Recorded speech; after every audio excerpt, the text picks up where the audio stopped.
नवरात्र म्हटलं की 9 दिवस उपास आणि माझे तर असतात, पण मग तेच तेच पदार्थ खाऊन कंटाळा येतो. तर उपासाचं काहीतरी करायचं म्हणून आज एक आगळी वेगळी रेसिपी तुमच्या समोर आणली आहे. उपासाचा पराठा. सुरुवात करूया. मी इथे घेतले राजगिऱ्याचं पीठ 1 कप. त्यानंतर उकडलेला बटाटा घेतले, तो आपण किसून घेऊया.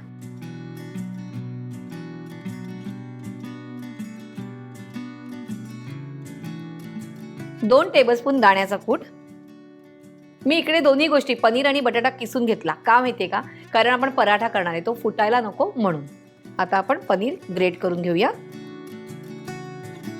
आपण जनरली काय करतो, पराठा करतो किंवा तुम्ही थालीपीठ म्हणा. थालीपीठ तुम्ही जेव्हा करतात तेव्हा तुम्ही पनीर नाही यूज करत, पण पनीरने एक छान अशी चव येते, एक रिचनेस येतो. 3 हिरव्या मिरच्या बारीक चिरलेल्या, तुम्ही हाफ क्रश करून टाकली तरीही चालणार आहे. आणि मीठ चवीप्रमाणे. आणि आता हे सगळं छानपैकी मिक्स करून घ्यायचं आपल्याला. आणि लागलं तरच पाणी घालणार आहे, नाहीतर नाही घालणार मी. हे बघा थोडंसं ड्राय झालेलं आहे, तर आपल्याला थोडंसं पाणी घालायचं आहे. जास्त नाही घालायचं, साधारण 2 टेबलस्पून. आणि मळून घ्यायचंय. आता अगदी बरोबर झालेलं आहे. छान असा गोळा मळून घ्यायचंय, आपण पीठ मळतो त्याप्रमाणे.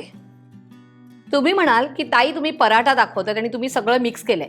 राजगिऱ्याच्या पिठाने काय होतं, तो पराठा फुटतो, म्हणून मी हे सगळं ह्याच्यात मिक्स केलेलं आहे.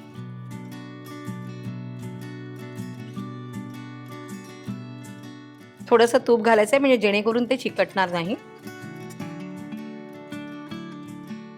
तवा मी ऑलरेडी गरम करायला ठेवलाय आणि आता मी पोलपाटाला थोडंसं तूप लावून घेते की पराठा चिकटायला नको. गोळा घेते. आता बघा ह्याच्या कडा वगैरे सगळ्या अशा फाटतात की नाही. आपण छोटे छोटे करायचे.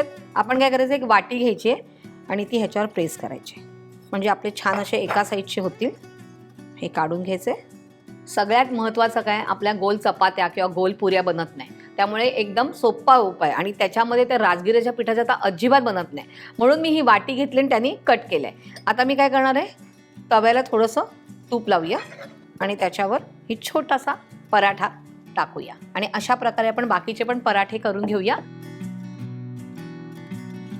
हे जे साईडचं आपण जे काढतोय ना, ते आपल्याला प्रत्येक वेळेला यूज करायचंय. साईडने तूप सोडायचंय, कारण उपास आहे. मस्तपैकी तूप बीप खायचं. गॅस थोडासा स्लो ठेवायचा आहे आणि त्याचे लालसर रंगावर आपल्याला छानपैकी शेकून घ्यायचे.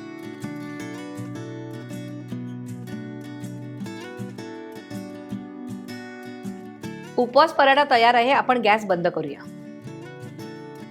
3 टेबलस्पून आपण दही घेतलेलं आहे. त्यात घेऊया आपण 2 टेबलस्पून दाण्याचं कूट. त्यानंतर एक बारीक चिरलेली हिरवी मिरची आणि मीठ चवीप्रमाणे. आणि आता हे छानपैकी मिक्स करून घ्यायचंय.